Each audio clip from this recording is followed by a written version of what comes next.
The Scrum ceremonies. When we talk about Scrum ceremonies, we mean all the activities that goes on within the Scrum environment. Without the Scrum ceremonies, we wouldn't be able to talk about the flexibility, transparency, and productivity that comes out of Scrum. We will be delving into each of these activities now. The first thing that happens within the Scrum environment is the backlog prioritization. You need to understand what is inside your backlog before you move into whatever that is called sprint. The backlog prioritization is done by the Scrum Master and the product owner. It is an activity that is done between the both of them. You think about what we are pushing out next and the set of things that we're working with. You analyze your roadmap to check for all the activities that have been prioritized there to bring into the development team for next batch of release. We can't talk about Scrum without talking about the word sprint. What is sprint? Sprints are actually chunks. Based on the word, it means rapid. Anything you have divided into a particular duration. Sprints could be 2 weeks, 1 week, 3 weeks, 4 weeks, or could be custom. When I say custom, you can customize it. Maybe you want to run it for 6 weeks, 7 weeks, or even 9 days. A sprint is a time frame that you have secluded for a particular development. You want to work for the next 10 days, and this is what you are committing to, and you must finish it within that stipulated time. For an instance, you're supposed to run a 2-week sprint. For this 2-week sprint, all you are expected to do is to carry out a set of tasks which you do not know yet.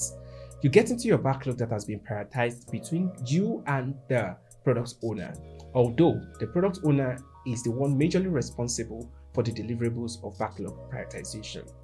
Do not forget, a Scrum Master must ensure this activity is done, and that is why they have to collaborate on this. Before the sprint planning holds, which is the first thing that needs to be done, we're supposed to run sprints, which is for the next 2 weeks, for an example. The Scrum team comes together for an activity or a ceremony called the sprint planning. What happens during the sprint planning? There are different things we need to understand about sprint planning. Sprint planning is an estimate of 4 hours. Most organizations run this between 3 to 4 to 5 hours, depending on what the team has agreed on earlier on.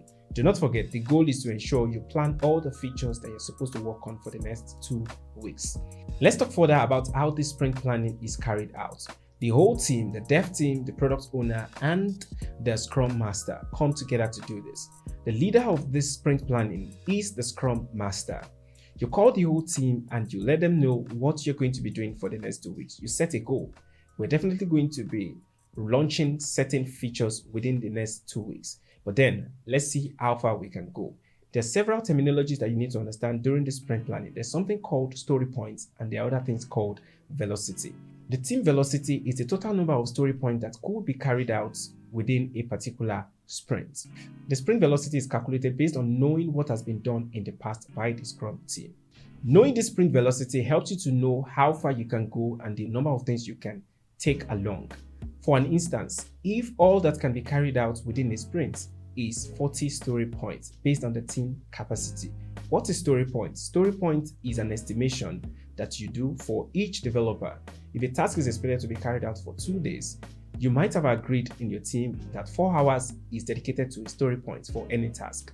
If you put 2 story points on any task, this means a full day will be used to carry out this particular task. When I say full day, I mean 8 working hours. If you have 4 story points, that means 2 days to work on that specific task. You group each of these tasks and give them the dedicated story points, maybe 2, 4, 6, 8, and you do this for each of the tasks that has been prioritized. By the time you get to 40, which is the assumed story point for the team, you then stop. The team may now decide whether they want to add a little more in respect to their goals. The goal of that sprint could be adjusted at that time based on what has been seen already. If a sprint planning has to hold, the developers has to be there, or the lead of the engineering team has to be there to speak for the developers based on the estimation that needs to be done. This activity has to be repeated for the sprint planning to be concluded a success. At the end of the sprint planning, everybody is required to relax for that specific day and prepare for the next day work.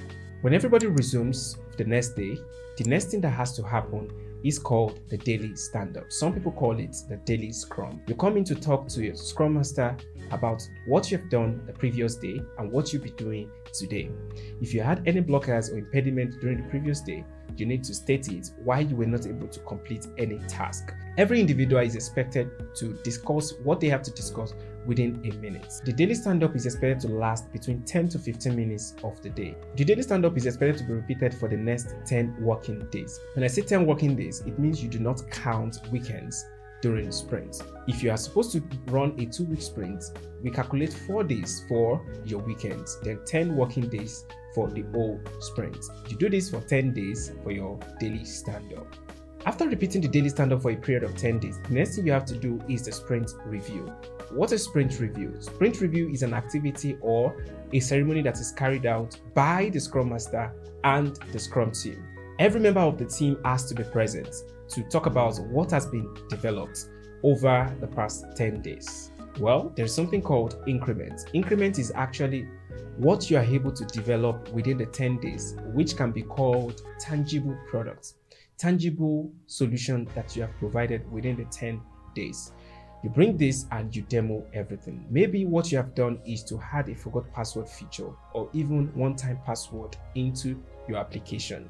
It is expected that these must have been tested and must have been proven to have worked extensively well before you call it an increment. You demo this before the product owner and the whole product team to see what has been done, whether we want to go in with it or something still needs to be done. After a successful sprint review, deployment is done, which means you want to update your live application, which means you're pushing to production. Wow. After a successful sprint review has been carried out, the last thing that needs to be done is sprint retrospective.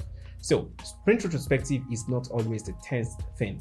Why is it always held? It is a known fact that Scrum is used in fast-paced environments, which means most of the times when Scrum is being run in an organization, it's something you have to do over and over again, and it might be really challenging and tasking. The essence of the retrospective is to actually strike a balance between working and working right. What do I mean by working right? You might actually be very productive, yet the team has been worn out.